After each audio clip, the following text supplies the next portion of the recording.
मध्यप्राच्य युद्धर विभीषिका चलुवा समय हठात राडारु निखोज होईगला भारतर युद्ध विमान। हाँ दर्शक बंधु, भारतीय वायुसेनार लढ़ुआ विमान सुखोई 30 MKI आसाम राडारु गायब हो जाइछि। वायुसेनार अधिकारी माने कहिसेंति जे सर्च ऑपरेशन आरंभ हो जाइछि। उक्त मामला रे अधिक सूचना नहीं भारतीय वायुसेना सोशल मीडिया साइट एक्स रे पोस्ट करिछि। तेबे एथिरे कहा जाइछि वायुसेनार एक SU-30 MKI विमान निखोज हो जाइथिबा कहा जाउछि। विमान आसाम जोरहाट उड़ाण भरिथिला एवं शेष थर पई संध्या 7:42 रे संपर्क होइतिला।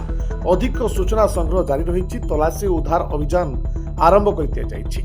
सुखोई 30 MKI भारतीय वायुसेनार सबुठु शक्तिशाली और भरोसायोग्य मल्टी रोल फाइटर जेट। यह रूसर सुखोई डिजाइन ब्यूरो द्वारा विकसित करा जाइछि।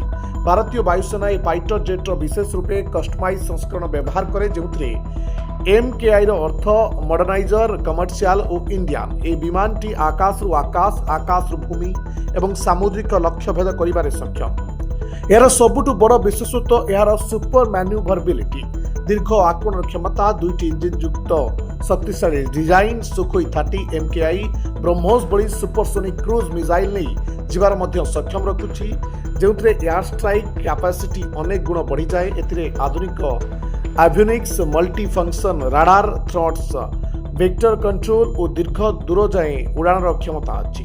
ए लढ़ुआ विमान भारतीय सेनार मेरुदंड कहुए एवं देशर आकाश सुरक्षा और सामरिक शक्तिर यार भूमिका खूब गुरुत्वपूर्ण। Report Dinalipi live.